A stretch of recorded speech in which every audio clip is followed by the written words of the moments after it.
কিছু শাশুড়ি আছে টাটকা ফকির, কি ফকির মিসকিন, ছেলের বউরে খুঁটা দেয়।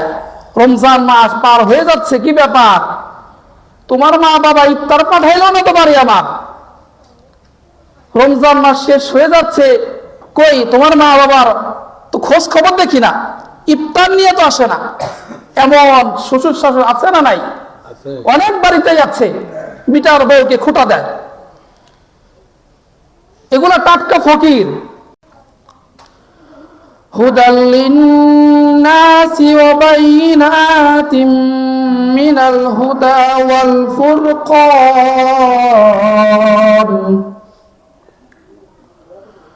وقال النبي صلى الله عليه وسلم يقال لصاحب القرآن اقرأ وارتق ورتل كما كنت ترتل في الدنيا فإن منزلك عند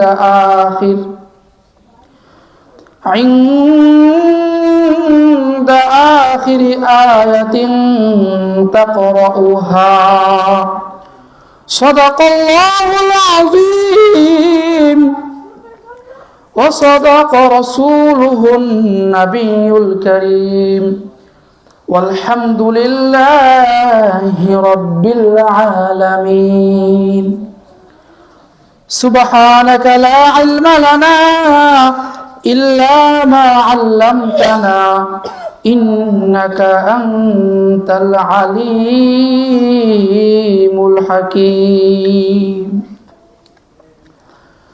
আলহামদুলিল্লাহ, আল্লাহ রাব্বুল আলামিনের দরবারে লাখ কোটি শুকরিয়া যে আল্লাহ তাআলা আমাদেরকে পবিত্র জুমার নামাজ আদায় করার জন্য মসজিদে আসার বসার তৌফিক দিয়েছেন। ওই মহান মালিকের দরবারে মহাব্বতে শুকরিয়া আদায় করে বলি আলহামদুলিল্লাহ। আলহামদুলিল্লাহ। আল্লাহ তাআলার অনেক বড় নিয়ামত যে আল্লাহ তাআলা আমাদেরকে মুসলমানের ঘরে জন্ম দিয়েছেন এবং হালাল খাবার খাওয়ার ব্যবস্থা করেছেন। সবাই বলে আলহামদুলিল্লাহ। আলহামদুলিল্লাহ। বিধর্মীদের ঘরে জন্ম হলে সাপ ব্যাং এবং কি গোবরের মধু খাওয়ার দরকার হয়ে পড়তো। আল্লাহ তাআলা এটা অনেক বড় নিয়ামত, শুকরিয়া আদায় করি আবার আলহামদুলিল্লাহ। আলহামদুলিল্লাহ।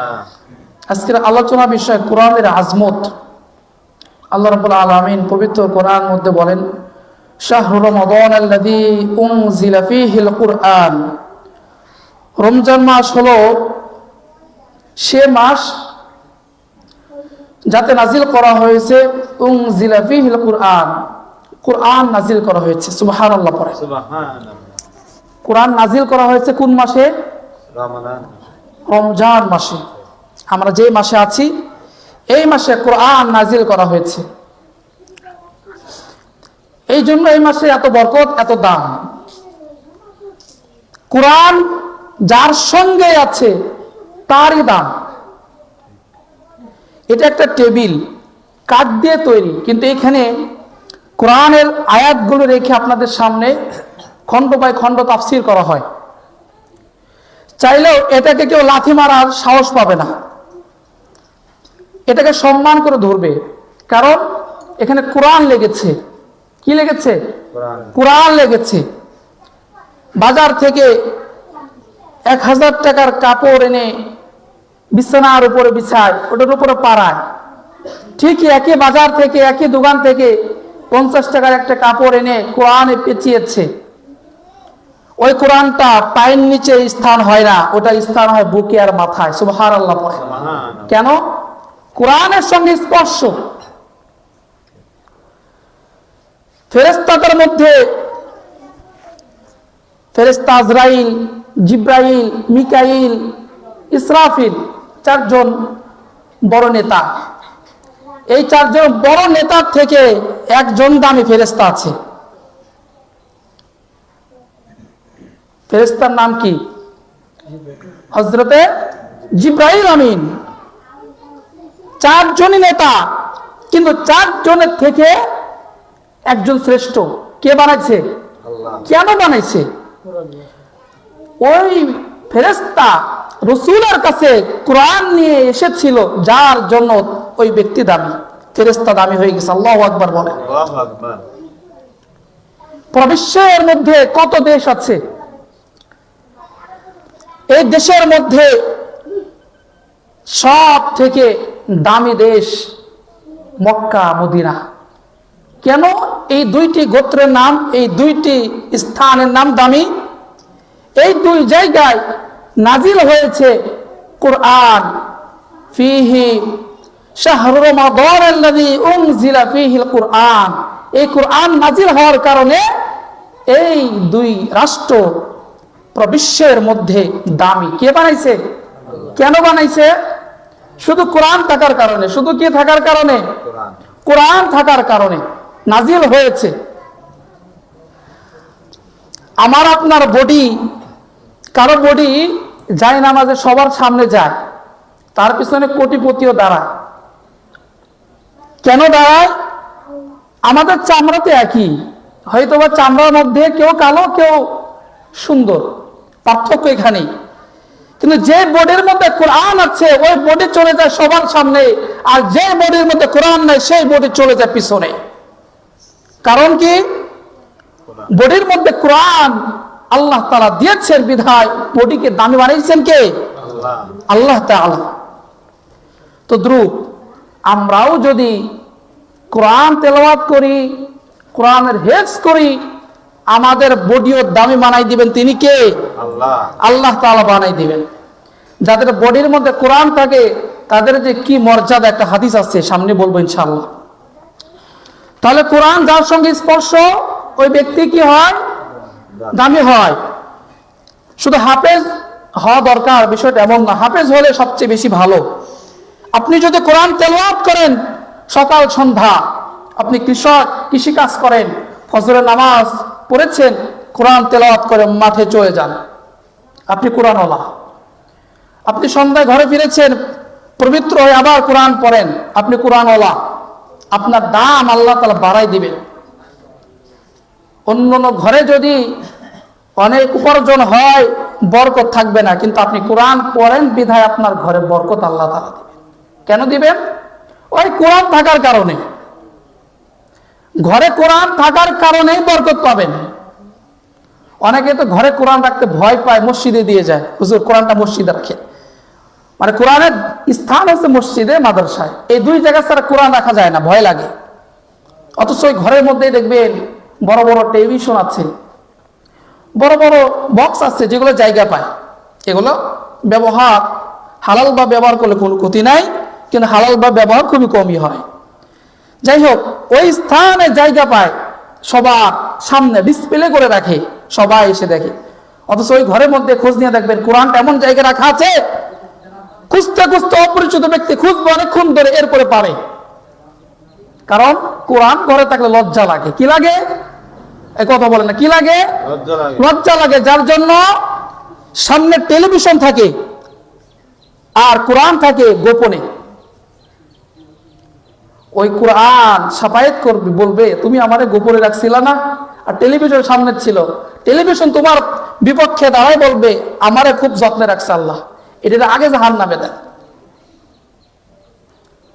তাহলে ডিসপ্লে করার দরকার ছিল কোরআন, কিন্তু আমরা ডিসপ্লে করেছি কি? টেলিভিশন। এগুলো অবৈধ বলবো না আমি, এটা ব্যবহার, যার যার ব্যবহারের উপরে থাকবে। কিন্তু দামি জিনিস তো কোরআন থাকা দরকার ছিল। যখনই আমার ঘরে কোরআন দেখবো আমি, আমার ভিতরটা ভয় কাজ করবে, যার জন্য আলাদা রাখে যেন ভয় কাজ না করে। তাহলে কোরআন যদি আমরা তেলাওয়াত করি, এটা আমাদের লাভ। আল্লাহ রাসূল সাল্লাল্লাহু আলাইহি ওয়াসাল্লাম হাদিসের মধ্যে বলে, ইকরা লিসাহিবিল কোরআন ইকরা ওয়ারতাকি ওয়ারাতিল কামা কুনতা তুরাতিলি ফিদ দুনিয়া ফা ইন্না মানজিলাকা ইনদা আখির। কিয়ামতের দিন কোরআনের হাফেজকে আল্লাহ বলবেন, এই কোরআনের হাফেজ, 3টার সময় ঘুম থেকে উঠে তুমি আমার তেলাওয়াত করেছিলে আমার কিতাব, তুমি সারাদিন তেলাওয়াত করেছে, রাত্রে ঘুমানোর সময়ও তুমি তেলাওয়াত করেছিলে আমার, তুমি তোমার বুকের মধ্যে যেই বয়সে বুকের মধ্যে ধারণ করার দরকার ছিল খেলাধুলা, গান, তুমি ওই বয়সে তুমি আমার ধারণ করেছিলা। পড়ো, তেলাওয়াত করতে থাকো। ইকরা লিসাহিবিল কুরআন ইকরা ওয়ারতাকি ওয়ারাতিল কামা কুনতা তুরাতিলু ফিদ দুনিয়া ফাইন্না মানজিলাকা ইনদা আখির। তুমি তেলাওয়াত করতে শুরু করো, তোমার তেলাওয়াত যেই স্থানে থামবে তোমার জান্নাত ওই স্থানে হবে। সুবহানাল্লাহ পড়ে যত আয়াত তেলাওয়াত করবে আর শেষ করবে তার জান্নাতে বাড়ি অত হবে। সুবহানাল্লাহ। এজন্য কোরআনের সঙ্গে স্পর্শ থাকলে মর্যাদা, কোরআনের সঙ্গে সম্পর্ক থাকলে মর্যাদা। আপনি কোন আলেমকে ভালোবাসেন, কোন কোরআনওয়ালাকে ভালোবাসেন, দেখবেন ওই কোরআনওয়ালার এটা আল্লাহর প্রদত্ত। কারণ কি জানেন, রাসূল মসজিদে থাকতেন আর হাদিয়া আসতো, গোস্ত, রুটি, এগুলো হাদিয়া আসতো, খেজুর আসতো। আলেমদের জন্য রিজিক বিভিন্ন পাতিলে রেখে দিয়েছেন। কে রাখছেন? আল্লাহ রেখেছেন। আমার আপনার ক্ষমতা নাই একজন ইমাম সাহেবকে খাওয়ানো। আপনার বাড়ির পাত্রে ইমামের রিজিক আল্লাহ রাখে নাই, এই জন্য আপনি পারেন না। তো আলেমদেরকে যারা ভালোবাসে, সঙ্গে থাকে, দেখবেন ওই আলেমের কারণে যে ভালোবাসে তার রিজিকের মধ্যেও ভালো খাবার পৌঁছায়। শুধু কিসের কারণে? আলেমদের ভালোবাসার কারণে, আলেমদের সম্মান করার কারণে। দুনিয়ায় যদি সামান্য খাবার আল্লাহ আপনার পৌঁছায় দেয় আলেমের ভালোবাসার কারণে, আর ওই আলেমের ভালোবাসলে হাসর মাঠেও আল্লাহ তাআলা আলেমের সঙ্গে আপনার হিসাব দিবেন। সুবহানাল্লাহ করে। আল্লাহ যখন আলেমকে জান্নাতে দিবেন, ওই আলেম আপনাকে খুঁজবে। কি করবে? আলেম আপনাকেও খুঁজবে। এখন এই কথাটুকু এমন ভাবে লাগায়েন না যে আলেমদের ভালোবাসলে জান্নাত পাওয়া যাচ্ছে। ইচ্ছা মতো খেদমত করে, নামাজ রোজা, মা বাবার খেদমত বাদ, তাহলে কিন্তু কাজ হবে না। আপনারা আগে জাহান্নামে দিবে। মায়ের খেদমত আগে, বাবার খেদমত আগে, এরপর আলেমের খেদমত। মনে থাকবে, আগে হচ্ছে মা বাবার খেদমত। তাহলে যেটা বোঝাচ্ছিলাম আমি, কোরআনের হাফেজদেরকে আল্লাহ তাআলা বলবেন পড়তে থাকো, যেখানে শেষ হবে ওইখানে জান্নাত হবে। সুবহানাল্লাহ। আর এই রমজান মাসে কোন ব্যক্তি কোরআন তেলাওয়াত করলে প্রতি হরফে 10 নেকি হয়। কয় নেকি? এমনি সময় তেলাওয়াত করলে প্রতি হরফে 10 নেকি হয়, রমজানে প্রতি হরফে 70 নেকি হয়। সুবহানাল্লাহ পড়েন। আপনি একটি অক্ষর তেলাওয়াত করেছেন, যারা সূরা ফাতিহা পারেন, এই ফাতিহাটি সময় যখনই পাবেন তেলাওয়াত করবেন, প্রতিটি হরফে 70 করে নেকি আল্লাহ তাআলা আপনার আমল নামে দিবে। যারা ইখলাস পারেন তারা ইখলাস করবেন, 3 বার পড়লে 1 খতম কোরআনের সওয়াব পাওয়া যায়। সুবহানাল্লাহ। আর এটা প্রতি হরফে 70 নেকি। তেলাওয়াত করবেন, দেখবেন প্রচুর নেকি আপনার আমল নামায় জমে যাবে। আমরা তো মনে করি আমি তো কোরআন পড়তে পারি না, কি দরকার আছে? আর সূরা ইখলাস তো পারেন, সূরা ফাতিহা পারেন, তেলাওয়াত করতে থাকেন। আর না পারলে শিখেন। শিখার জন্য বয়স ছিল, আপনি শিখেন না, অলসতা করেছেন, এই জন্য আল্লাহ তার হাসরের মাঠে ধরবে। তাহলে বুঝতে পেরেছি আমরা সবাই, কোরআন তেলাওয়াতে প্রতি অক্ষরে কত নেকি? 70 নেকি রমজান মাসে। এবং এই রমজান যারাই ভালো কাজ করবে, একটি ভালো কাজ ফরজের মতো সওয়াব হবে। সুবহানাল্লাহ পড়ে। আমরা গত জুমায় যখন নামাজ পড়েছি, মসজিদের স্টাইল ছিল ভিন্ন, ঠিক না? আল্লাহ তাআলা আপনাদের দানে, আপনাদের সহযোগিতায়, আপনাদের ভালোবাসায় মসজিদের এই সপ্তাহ চেহারার পরিবর্তন হয়েছে কি হয় নাই? হয়েছে। এতে কষ্ট হচ্ছে, আমার শান্তি লাগতেছে, কাজটা খুব ভালো হয়েছে, কিন্তু শয়তান তো খুব বেজার হয়েছে।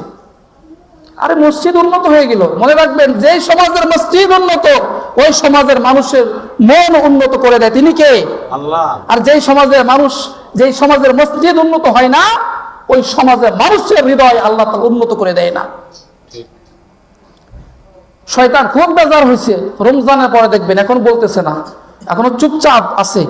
ঈদের পরে দেখবেন বলবে কি দরকার ছিল মসজিদে এগুলো করা, কোথায় টাকা নষ্ট। অথচ ওই ব্যক্তি দেখবেন বাড়িতে বিভিন্ন খারাপ কাজ করবে, টাকা অপচয় করবে, ওইগুলা তার কাছে কষ্ট হয় না। এখানে তাকে অবস্থায় হলেও নাকি হয়েছে, সুবহানাল্লাহ পড়েন। সুবহানাল্লাহ।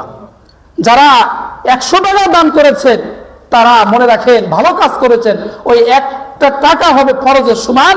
100 টাকা দান করলে আপনি 100 ফরজের সওয়াব পাবেন ইনশাআল্লাহ। যে কোনো ভালো কাজ রমজান বেশি বেশি আদায় করা। তাহলে আমাদের কোরআনের বিষয় আলোচনা ছিল, যারা কোরআনের হাফেজ হবে আল্লাহ তাআলা তেলাওয়াত করতে বলবে তাদের জান্নাত হবে, তত তালা যত সময় তেলাওয়াত বন্ধ করবে। দ্বিতীয় নম্বর কথা হলো কোরআন প্রতি হরফে রমজানে তেলাওয়াত করলে 70 নেকি পাওয়া যায়। আর প্রথম কথা ছিল কোরআন ওয়ালাকে ভালোবাসা। যারা কোরআন ওয়ালাকে ভালোবাসে আল্লাহ তাআলা তাদের ইজ্জত সম্মান বাড়িয়ে দেয়, সুবহানাল্লাহ পড়ে। 3টা পয়েন্টের কথা ছিল। এবার আসেন, প্রথমে যে কথা আমি বলেছিলাম, যারা কোরআন তেলাওয়াত করে, কোরআন পড়ায়, তাদের ভাগ্যটা দেখেন কি। রাসূল সাল্লাল্লাহু আলাইহি ওয়াসাল্লাম বলেন, হযরত আবু হুরায়রা রাদিয়াল্লাহু তাআলা আনহু হতে বর্ণিত, যারা কোরআন শিখায়, কোরআন পড়ায়, ইলম শিখায়, তাদের মৃত্যুর পরে তাদের জানাজার নামাজ পড়ার জন্য আরশে আজিম থেকে, আসমান থেকে ফেরেশতারা লাইন দেয়, সুবহানাল্লাহ পড়ে।